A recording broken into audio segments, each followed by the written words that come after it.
Nakapiit na si Senador Rodante Marcoleta sa New Quezon City Jail matapos kumpirmahin ng Philippine General Hospital o PGH na hindi na niya kailangang ma-confine sa ospital.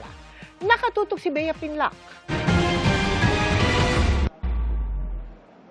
Halos 9 na araw mula nang i-confine siya sa PNP General Hospital dahil sa mga inindang karamdaman.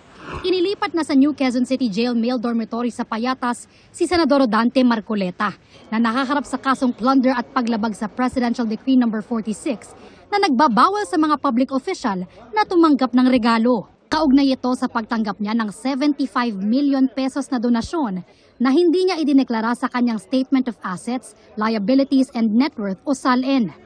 Ayon kasi sa hiwalay na pagsusuri ng UP Philippine General Hospital o PGH kahapon, hindi na kailangang ma-confine pa sa ospital ang senador.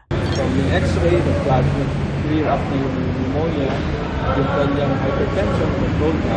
Kinumpirma ng UP PGH na nagkaroon ng pneumonia si Marcoleta, pero bumuti na raw ang lagay nito. Ang rekomendasyon nila, i-isolate muna ng 1 linggo ang senador. Kailangan lang kasi ng LKD ang isolation niya siguro at least 1 more week. Bago dinala sa Payatas ay dumalo muna sa hearing sa Sandigan Bayan si Marcoleta ng naka-wheelchair, face mask at bulletproof vest.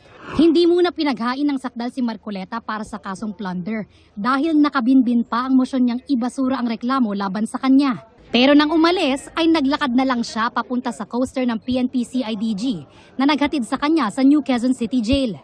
May punto pang kumaway siya sa media. We will be abiding with it. Kailangan may isolated siya, di ba? Dahil nga sa karamdaman niya.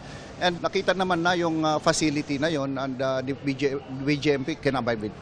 Tulad ng makulong sa Payatas si dating Senador Bong Revilla noong Enero, ay bumisita muli ang mga hukom ng graft court sa New Quezon City Jail.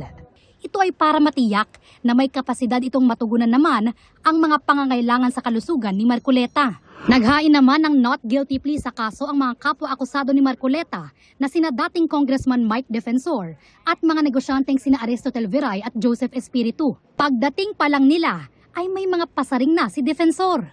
Yung mga nagtakaw, nakawala. Yung isa na-appoint pa, presidente ng bangko.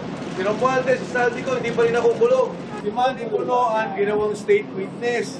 Si Amina Pangandaman na sinabi ni Senator Lacson, presidente pa ng Islamic Bank. Nauna nang sinabi ng palasyo na walang masamang magtalaga ang Pangulo ng taong tingin nito ay kayang gumanap sa tungkulin ng maayos. Si dating Department of Public Works and Highways o DPWH Secretary Manuel Bonoan naman, sinabi ng ombudsman na tetestigo para madiin si dating Speaker Martin Romualdez sa mga flood control case. Itinanggi naman ni dating Congressman Zaldico na kumikbak siya sa mga proyekto kontra baha. Bea Pinlac, Nakatutok, 24 Oras.